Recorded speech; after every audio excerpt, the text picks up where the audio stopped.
Aujourd'hui, on continue l'étude sur le royaume de Dieu. On était rendu dans la partie qu'on parlait de l'évangélisation. Puis je sais que l'évangélisation, c'est un sujet qui fait peur à beaucoup de monde. Puis là, le monde se dit, ouais, mais qu'est-ce que je vais y dire? C'est quoi que je vais dire? Jésus, premièrement, il dit, quand vous aurez à rendre témoignage, inquiétez-vous pas de ce que vous aurez à dire. Ça va vous être donné à l'heure même. Ce ne sera pas vous qui va parler, c'est le Saint-Esprit qui est en vous qui va parler. Amen.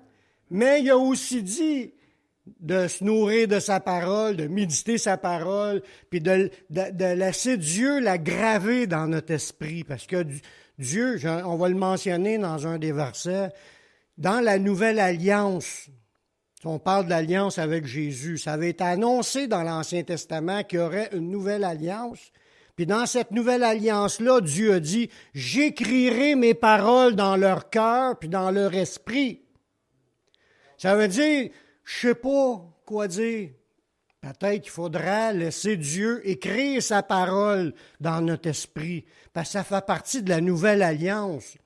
Puis pour ça, tu n'as pas le choix de la méditer, premièrement de la lire, puis de réfléchir sur ce qui est écrit. Ce qu'on va voir aujourd'hui, c'est sous forme d'une étude. Une étude, c'est qu'on parle d'une idée, puis on a le verset où on a nos réponses. Puis on parle d'avoir de la facilité à évangéliser. Là, on ne sait pas quoi dire. Puis là, le monde, tu leur parles de la Bible. « Ouais, mais la Bible, c'est écrit par des hommes. » Le monde se donne des excuses. Puis, des fois, on n'a pas toujours la réplique. Mais ces sujets-là qu'on va voir, c'est ce que la Bible dit. On va étudier aujourd'hui, là, puis la semaine prochaine, puis peut-être l'autre semaine après, sur le sujet de la Bible. Pour comprendre la Bible et son impact qu'elle peut avoir dans nos vies. Mais aussi pour comprendre des choses de base, pour être capable de les expliquer à d'autres personnes. C'est pour ça que j'ai demandé tantôt s'il y en a qui aimeraient avoir les études en papier pour pouvoir les relire, peut-être essayer de mémoriser certains versets qui sont importants. Tous les versets de la Bible sont importants, mais les sujets, comme pour évangéliser, il faut que tu connaisses la Bible. Après ça, on va voir comme sujet qui est le Dieu de la Bible, ou après ça, on va voir sur le péché, des versets qui parlent du péché. Puis chaque étude a un rapport, un sujet qui sert dans l'évangélisation. Amen. Je commence avec ça. Ce qu'est la Bible. Le mot Bible veut dire livre. J'espère que vous n'êtes pas étonnés de ce que je vous dis là. Ça veut tout simplement dire livre, le mot Bible. Tu regardes aujourd'hui, quand il y a beaucoup de livres dans un espace, on appelle ça une bibliothèque. C'est un lieu pour rassembler un paquet de livres. Mais la Bible, c'est un livre, mais ce n'est pas n'importe quel livre. C'est ça qui est la différence. Le livre de Dieu. Amen. Dans son ensemble, la Bible est composée de 66 livres. On l'appelle le livre, mais il y a 66 livres différents, écrits à des époques différentes, dans des temps différents, dans des contextes différents, par des personnes différentes. C'est arrivé qu'une personne peut en avoir écrit 5 livres. Moïse a écrit les 5 premiers livres de la Bible. Genèse, Exode, Lévitique, Nombre puis Deutéronome. Bon, il a écrit 5 premiers, mais il y en a, comme Paul, il en a écrit plusieurs, mais chacune de ces portions-là, comme l'épître de Paul aux Thessaloniciens, c'est une lettre qui était une lettre, mais c'était comme un livre envoyé aux Thessaloniciens. Ils ont rassemblé les écrits de l'Ancien Testament puis du Nouveau Testament pour former un seul livre qui est la parole de Dieu. Elle est composée de 66 livres écrits par 40 auteurs différents qui se connaissaient presque pas parce qu'ils vivaient dans des endroits différents puis dans des époques différentes sur une période d'environ 1500 ans. Le plus étonnant, c'est que tous ces livres-là ne se contredisent pas, mais plutôt ils se complètent. Ça, c'est un détail que je veux peser là-dessus. La Bible ne se contredit pas. La Bible originale, écrite dans l'hébreu et dans le grec, est infaillible. Elle ne se contredit pas. Ce qui peut paraître une contradiction des fois en lisant, c'est à cause de la traduction en français. Ça, c'est pas infaillible. ou en anglais ou dans la langue. Parce qu'un traducteur, lui, quand il traduit d'après ce que lui pense, puis il a pris certains mots, puis des fois, quand tu analyses ça d'une autre langue, ça voudrait dire autre chose. Mais il faut faire bien attention quand on lit. Le livre de Dieu en original est en hébreu puis en grec.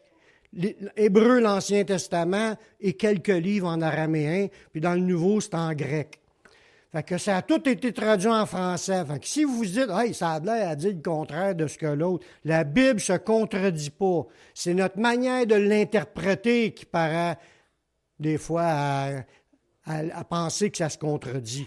Mais ça se contredit pas.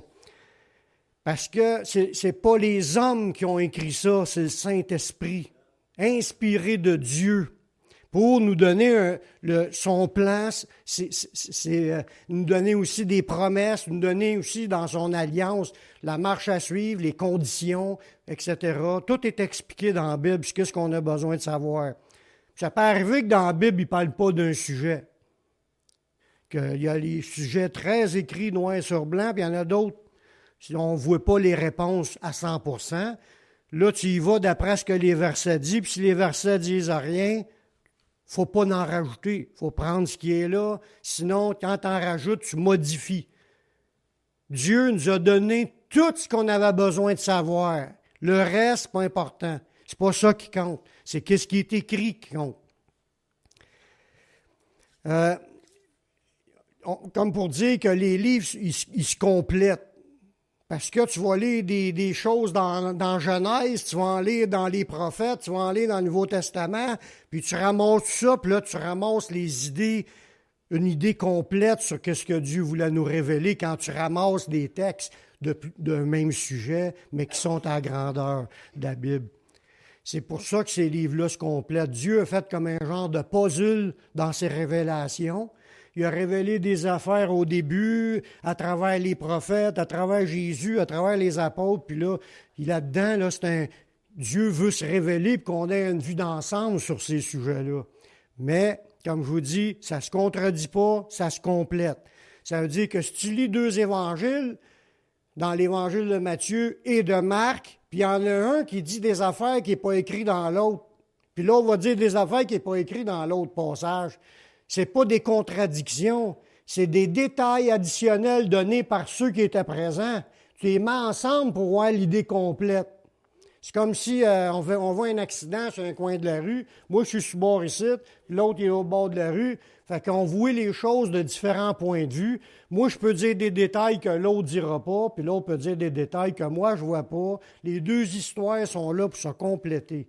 Fait que la Bible, elle ne se contredit pas. Les écrits sont là pour être ajoutés ensemble, pour voir une vue d'ensemble sur les sujets.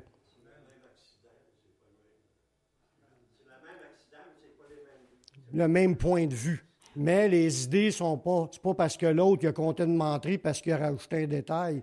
Ou c'était pas pour créer des destinations, c'est pour qu'on ajoute les détails des 2 ensemble pour former le récit plus complet. Vous voyez?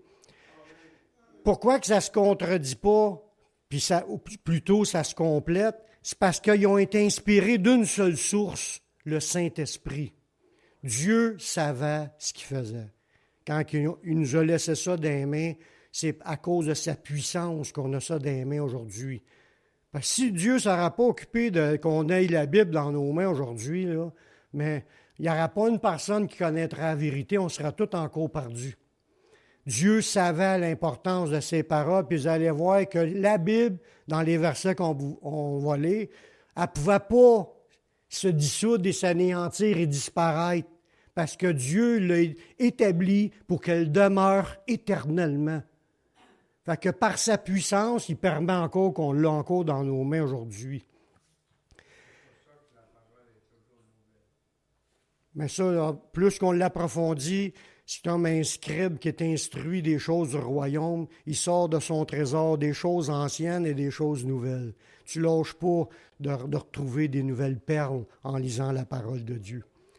Son but, c'est de nous révéler le message que Dieu a pour nous et nous apprendre à connaître le Christ, le Messie, notre Seigneur.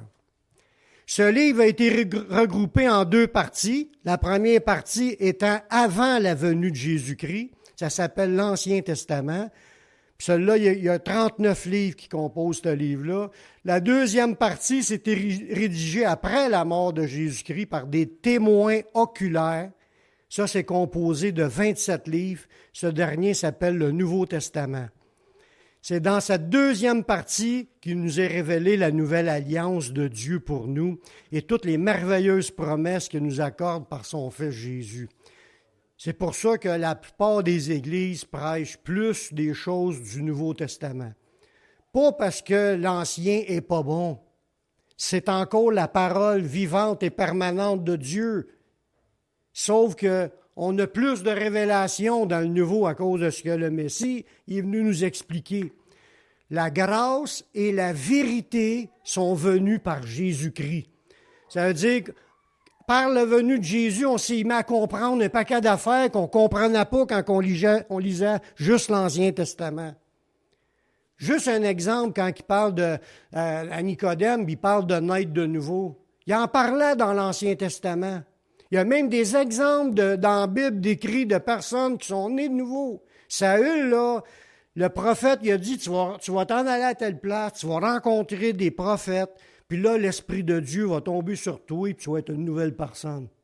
Ça existait. Quand Jésus en parlait à Nicodème, qui est un docteur de la loi, il dit, t'es docteur de la loi, puis tu ne sais pas ces choses. Il dit, il faut que vous naissiez de nouveau. Si tu nais de nouveau, tu peux voir le royaume puis y entrer. Mais si tu n'es pas de nouveau, tu ne peux pas y entrer. C'était des vérités fondamentales de l'Ancien aussi, sauf pas compris. S'il a fallu que Jésus vienne et explique ces affaires-là, puis il faut qu'on naisse de nouveau. C'est écrit, il faut que vous naissiez de nouveau. Fait que pour ceux qui se posent la question, c'est quoi naître de nouveau? Mais attendez, on va en parler un petit peu plus tard dans les études.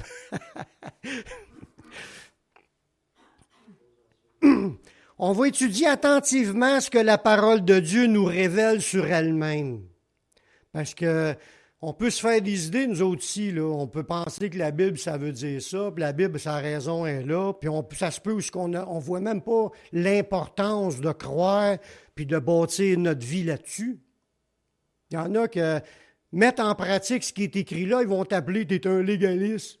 Tu n'es pas un légaliste, tu es un obéissant. C'est différent. Être légaliste, c'est de penser que tu es sauvé par tes œuvres. Nous, on n'est pas sauvés par nos œuvres, on est sauvés par la foi. Bien, notre foi doit être démontrée par des œuvres. Puis pour montrer que tu aimes le Seigneur, mets en pratique ce qu'il t'a dit. C'est ça qui est le point. On met en pratique la Bible pas pour gagner notre ciel. On met en pratique la Bible pour montrer au Seigneur qu'on l'aime, puis on veut être obéissant. Comme Jésus a voulu être obéissant à son Père en mettant en pratique tout ce qu'il avait appris de la loi. Il l'a mis en pratique. Il n'est pas venu pour l'abolir, il est venu pour l'accomplir. L'accomplir, c'est la mettre en pratique.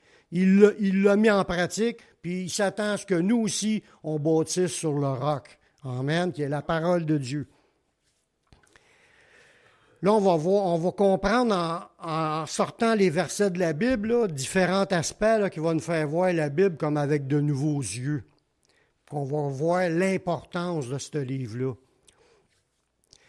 On va regarder tout ce que Jésus, les apôtres et les prophètes nous ont laissé comme enseignement sur la nécessité d'étudier, de méditer, de garder, puis de bâtir notre foi sur la parole de Dieu, parce qu'elle est la vérité et salut pour ceux qui y croient. Pas gros d'amen. Juste le fait de parler de ça, ça m'excite. J'aime ça, parler de... Oui.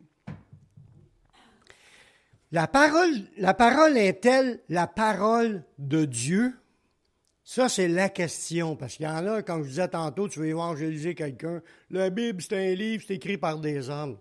Oui, mais il y a des réponses à ça, puis il y a des raisons de croire que c'est la parole de Dieu. C'est ça.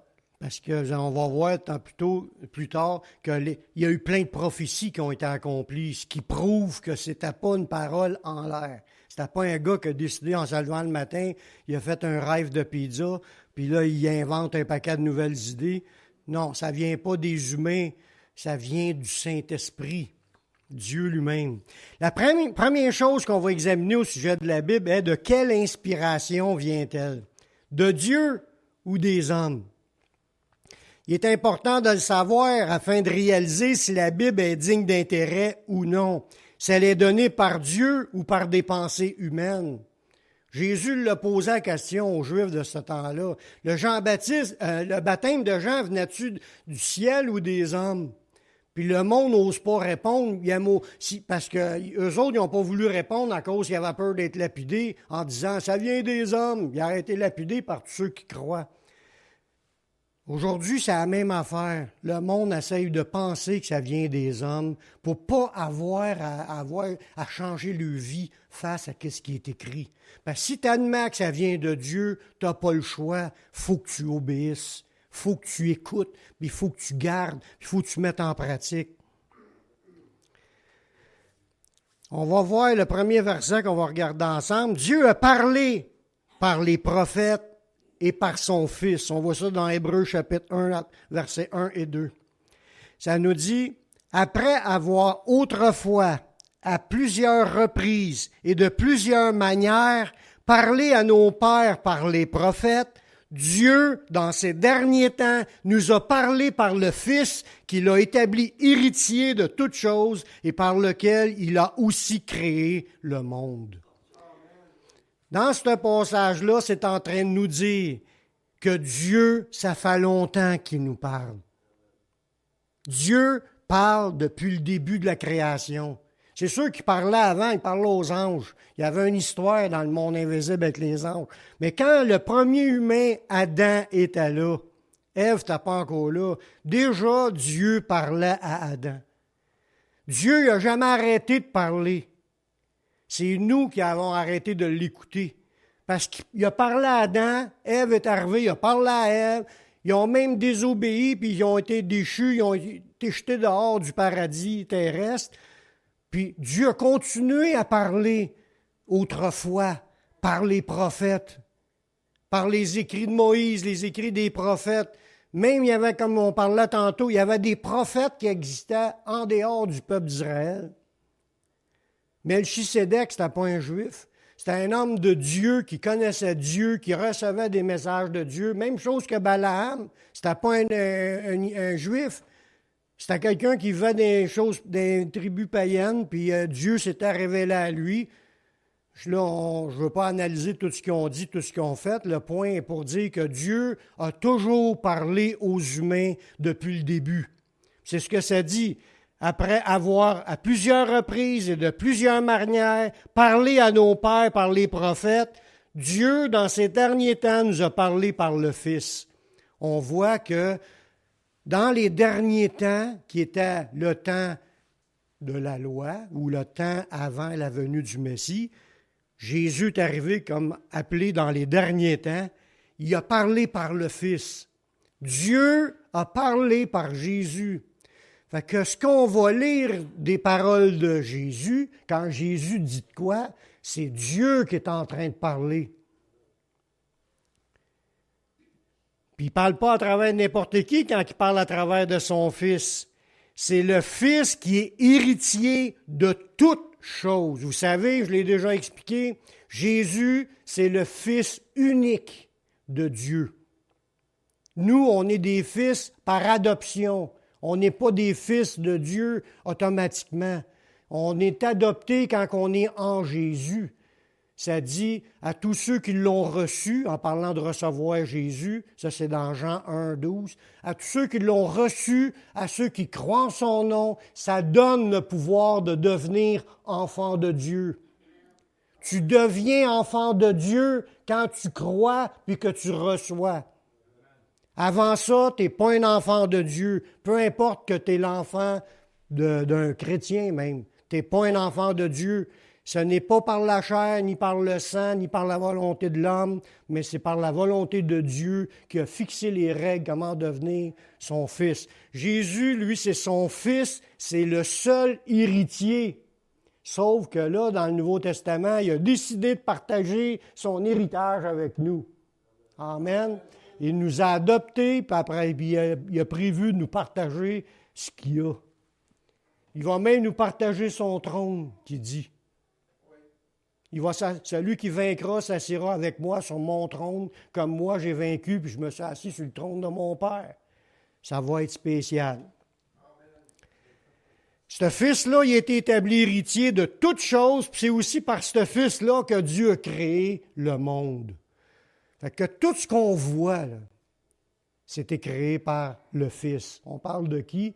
On parle de Yeshua, Jésus-Christ. Le Seigneur des Seigneurs, le Roi des Rois. C'est lui à qui tout appartient aujourd'hui. Fait qu'on voit que Dieu, à plusieurs reprises, de plusieurs manières, il a parlé à nos pères, par les prophètes, dans l'Ancien, puis en dernier, il nous a parlé par le Fils, puis ça nous parle de Jésus. Que disait Jésus de l'inspiration de ses enseignements quand Jésus parlait? Dans Jean 12, 49, Jésus dit, « Je n'ai point parlé de moi-même. » C'est pas lui qui inventait toutes ces histoires-là. Mais le Père qui m'a envoyé m'a prescrit lui-même ce que je dois dire et annoncer. Fait que quand Jésus ouvrait la bouche pour dire de quoi, il était en train de répéter ce qu'il venait d'entendre en haut. C'est pour ça qu'on dit que c'est la parole de Dieu. Elle a sorti de la bouche de Jésus, mais c'était inspiré par le Saint-Esprit ou par Dieu le Père. Voyez-vous? C'est pour ça qu'on peut dire que le Fils, dans les derniers temps, Dieu a parlé par le Fils. Oui, il disait toutes les idées que Jésus devait dire, puis il les répétait. Ça doit être la même affaire pour chacun de nous. On est appelé à répéter les paroles que Jésus a dites. Les paroles que Jésus a dites, c'est Dieu qui les a révélées pour les dire, puis nous, on est envoyés pour répéter les mêmes paroles. C'est pour ça qu'il est important de connaître la parole de Dieu, connaître la Bible, parce que c'est la parole de Dieu qui peut convaincre, puis changer des vies, puis guérir, puis délivrer, transformer. C'est la parole vivante et permanente de Dieu. C'est une puissance de Dieu pour le salut de quiconque croit. La Bible, c'est quand elle pénètre l'âme et l'esprit, puis elle juge les sentiments, les pensées. Quelqu'un qui laisse rentrer la parole dans son esprit, se passe quelque chose. Puis le Saint-Esprit sert de ce qui a été dit, puis il travaille pour amener la personne à la repentance, parce qu'il veut sauver le monde. Amen.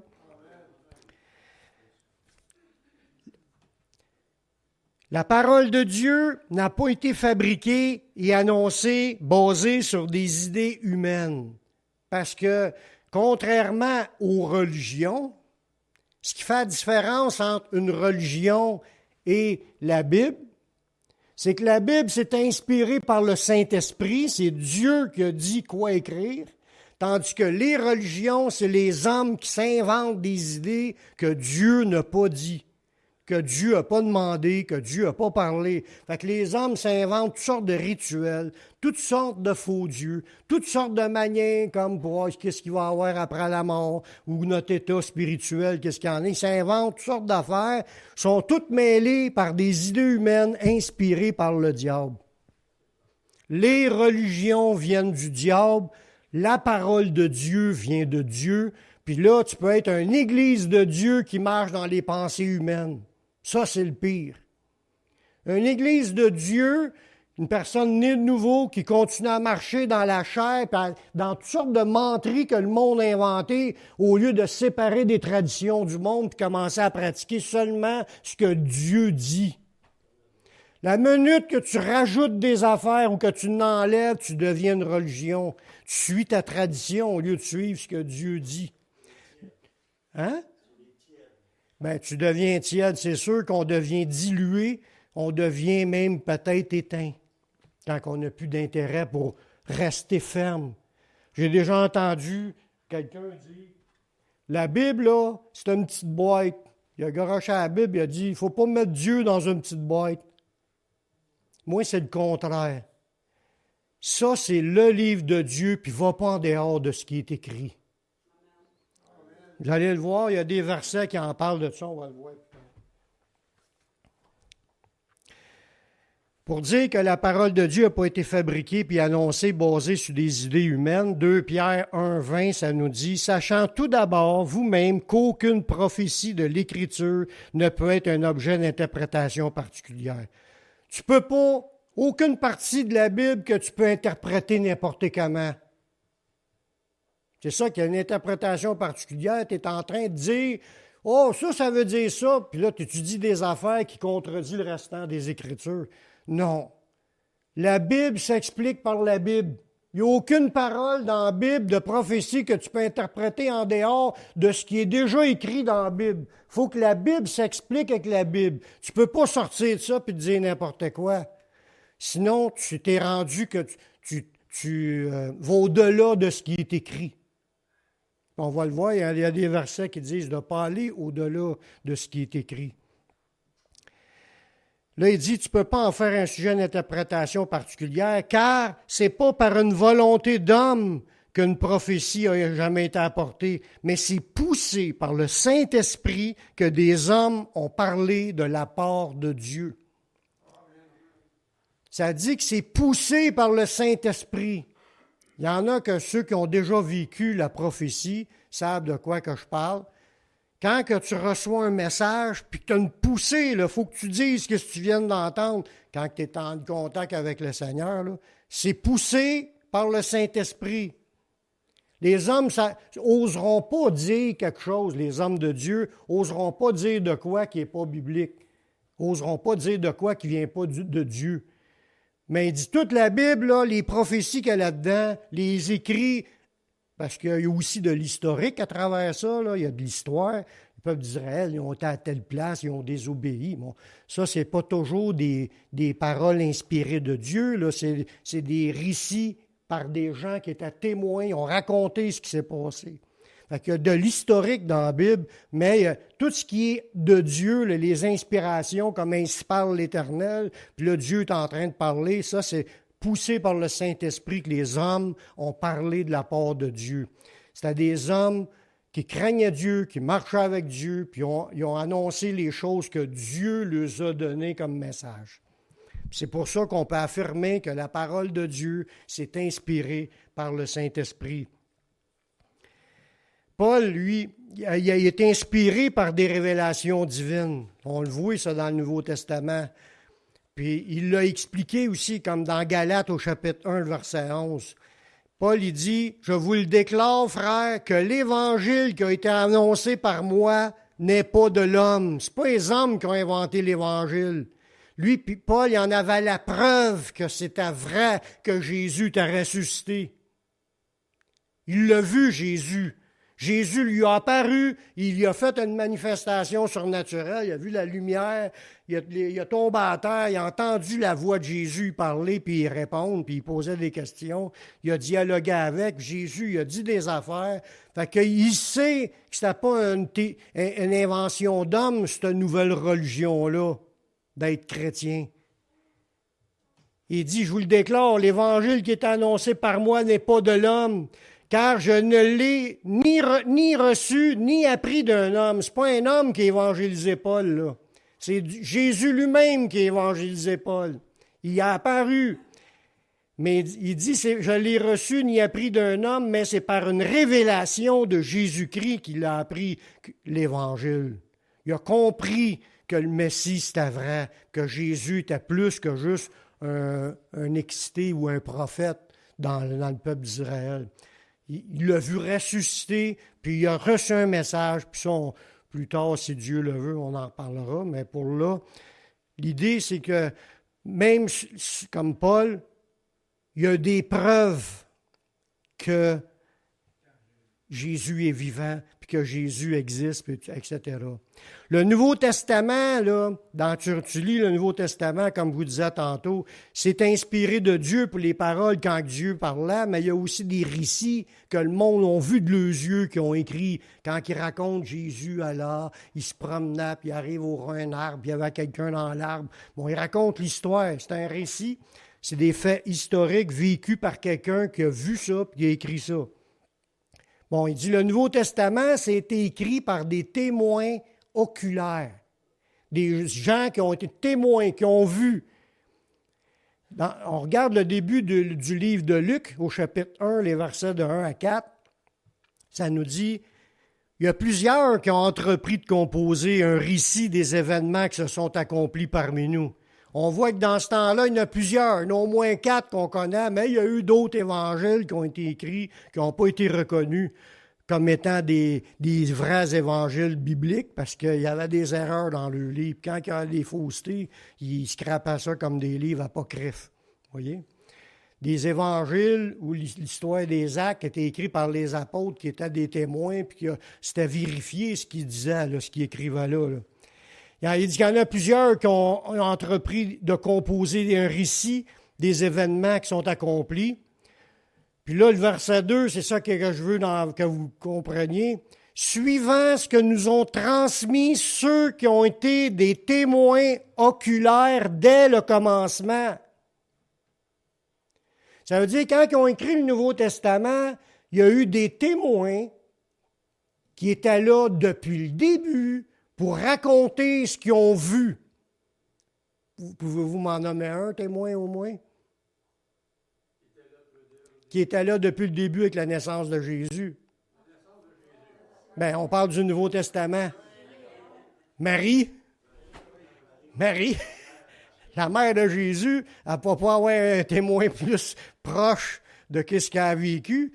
Elle a vu l'ange, elle a raconté les prophéties qu'elle a entendues Élisabeth, sa parente, puis elle a été dans le temple, elle a rencontré Siméon, il y a une prophétesse qui était là aussi. Il y a eu plusieurs intervenants qui ont dit des paroles à propos de l'enfant qui était dans le ventre. Puis elle savait qu'elle n'avait pas couché avec Joseph. C'est que le Saint-Esprit, un ange lui avait été envoyé pour l'annoncer, pas un qu'elle, l'annoncer à Joseph aussi.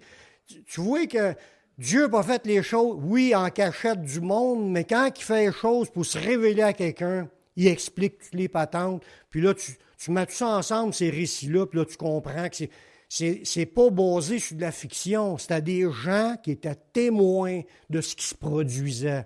Ils ont vu et entendu les choses. Puis en plus, c'était conforme à ce qui était écrit comme prophétie dans l'Ancien Testament. Des événements, quand il naîtrait à Bethléem.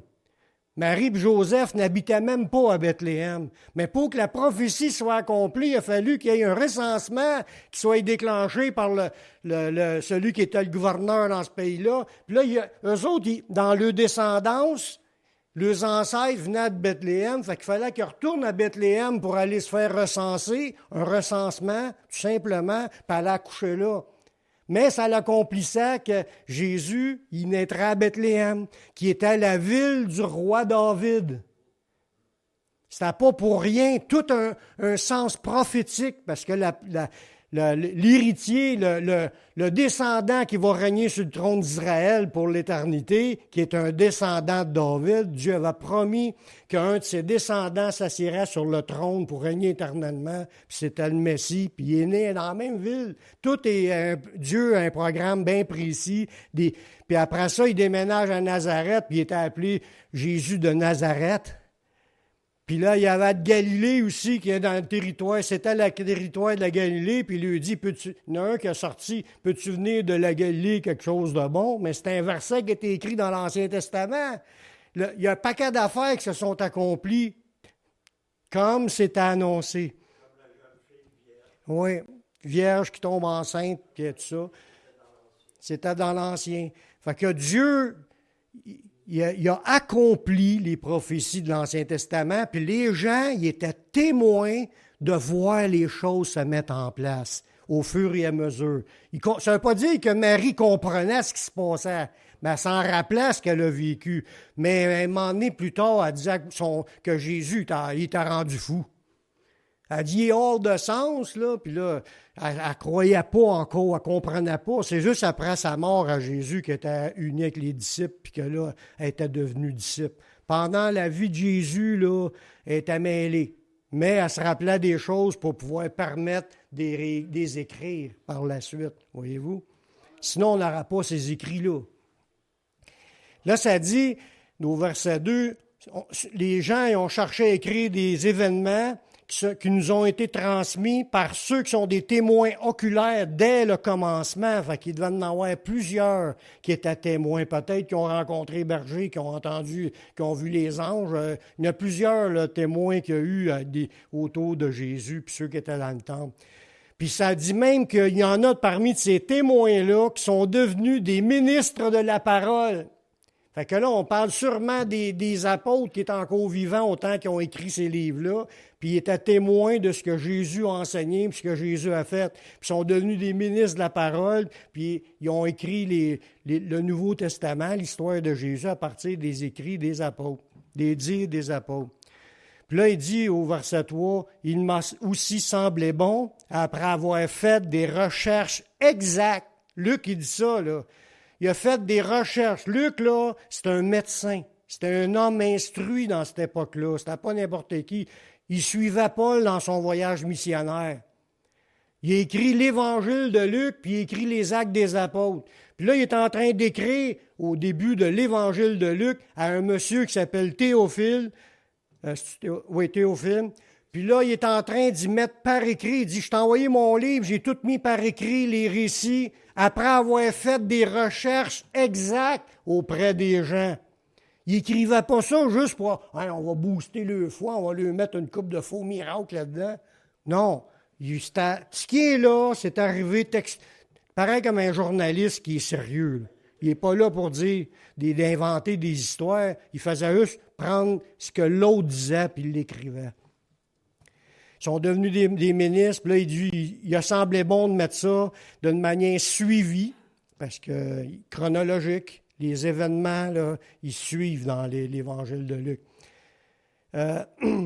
Sur les choses depuis leur début, leur origine, puis de les exposer par écrit d'une manière suivie. Excellent Théophile. Il est en train d'écrire l'introduction de sa lettre à qui ce qu'il l'envoyait. Afin que tu reconnaisses la certitude des enseignements que tu as reçus. Fait qu'il dit, je t'envoie cette lettre-là, j'ai fait des recherches exactes, de manière suivie, avec les témoins oculaires, je t'ai écrit ça, là. C'est textuel, qu'est-ce qui s'est produit, afin que tu reconnaisses que l'enseignement que tu as reçu, c'est biblique. C'est de Dieu. Ce Théophile-là, c'est un homme important. L'autre, il a fait cette lettre-là pour y envoyer à lui. Puis lui était déjà convaincu dans la foi, mais ces écrits-là étaient pour booster sa foi sur les enseignements du Messie. Ça devait être quelqu'un qui s'est converti par la suite. Puis les écrits ont été écrits peut-être 20-25 ans plus tard après Jésus.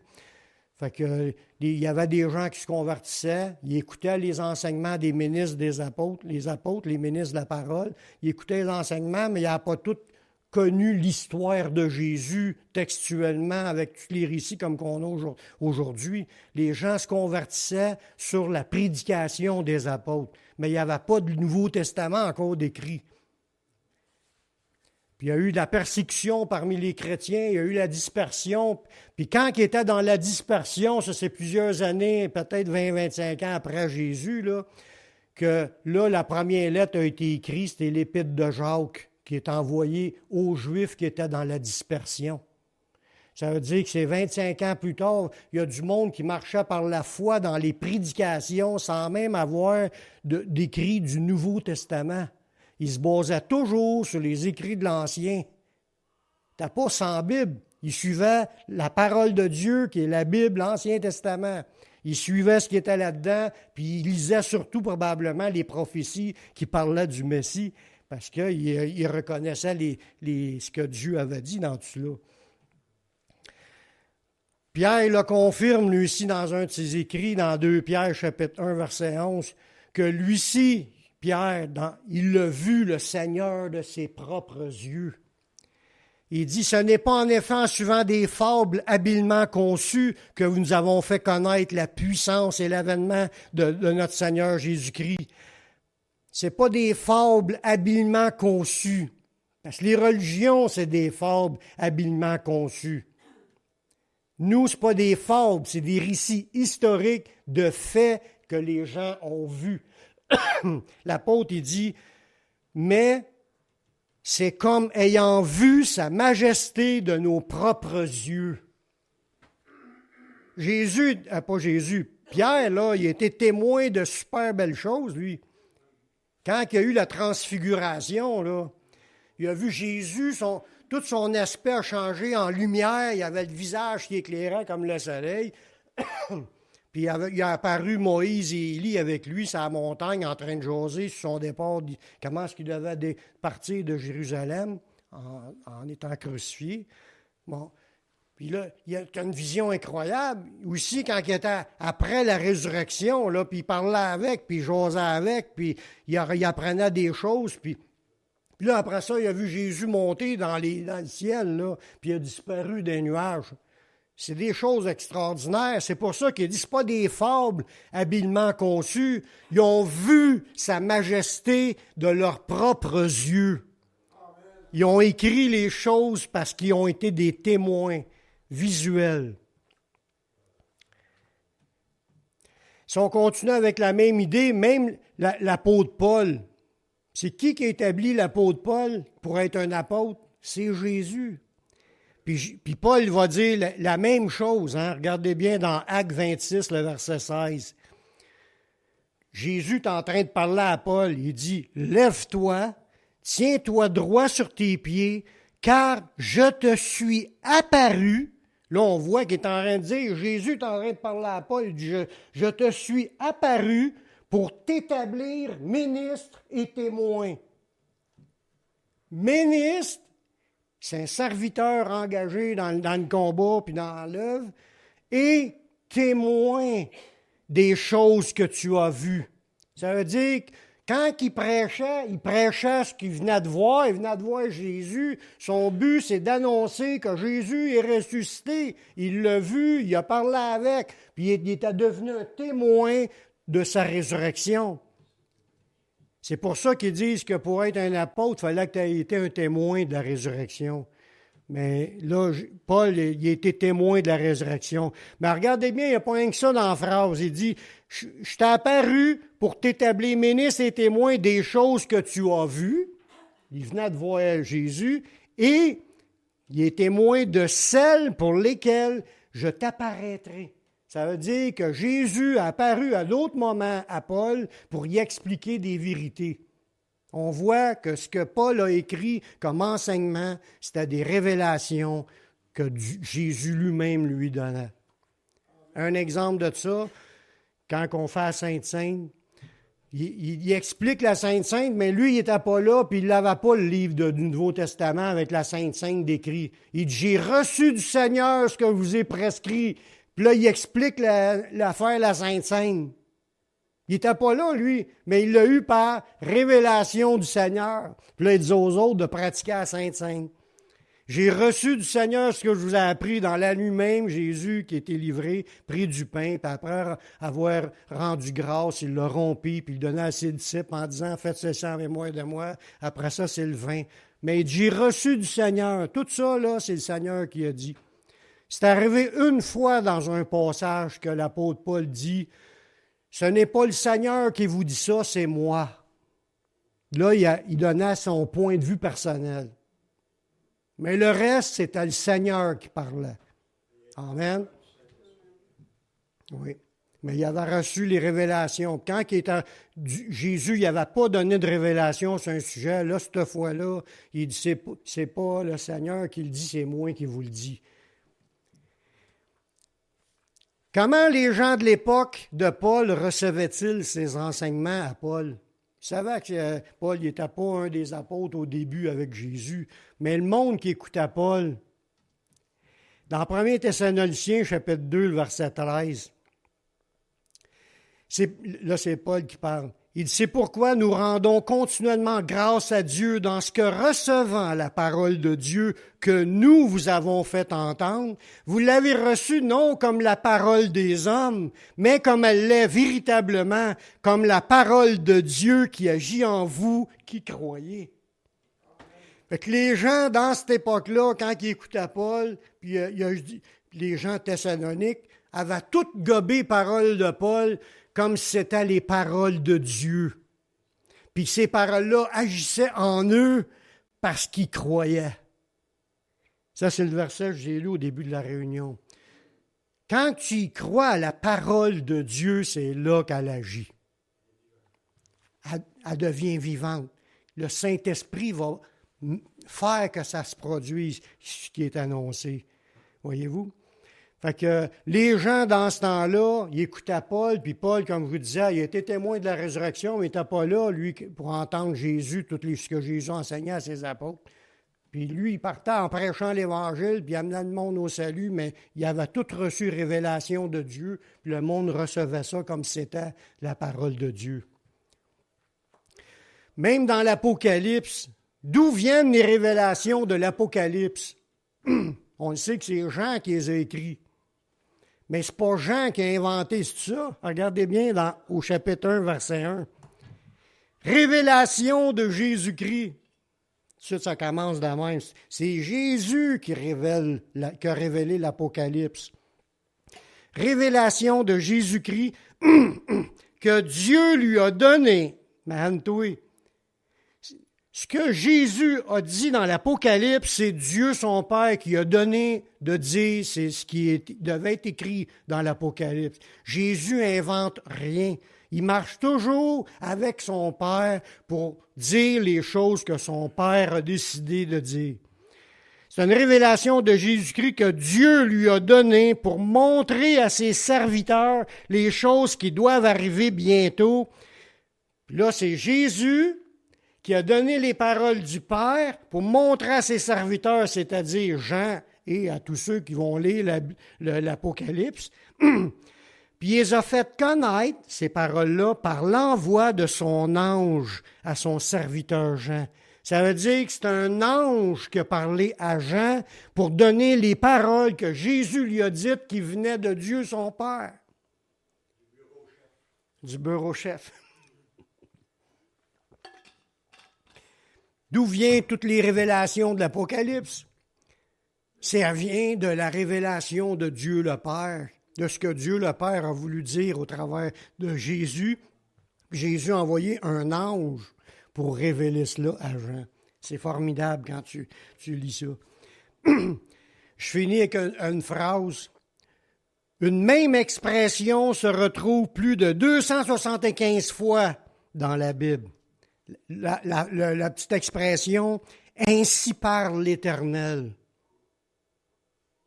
Il est écrit 275 fois. Ça, c'est « Ainsi parle l'Éternel », mais ça ne compte pas la même idée qui a été dit en d'autres mots. C'est que Dieu a voulu montrer que qu'est-ce qui est écrit là, ça vient de l'Éternel. Ainsi parle l'Éternel, puis par tous ces versets, Dieu veut qu'on ait une pleine assurance que toute la Bible est vraie et vient de lui. Amen. On finit avec ça pour aujourd'hui, mais c'est loin d'être terminé pour le restant. Il en reste encore pour une couple de réunions. Avoir des versets qui nous parlent sur des différentes affaires.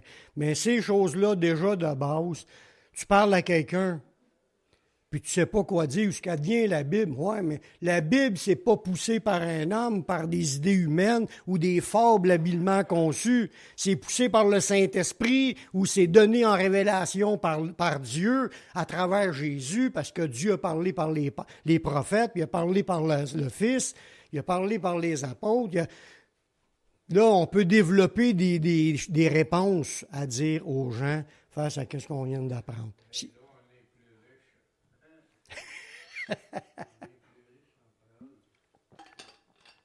On va prier. Alléluia. Gloire et louange à ton nom, Seigneur. Seigneur, je te remercie pour ta parole qui est vraie. Je te remercie, Seigneur, de t'avoir révélé pour qu'on puisse connaître tout ce qui t'est dit là dans ta parole.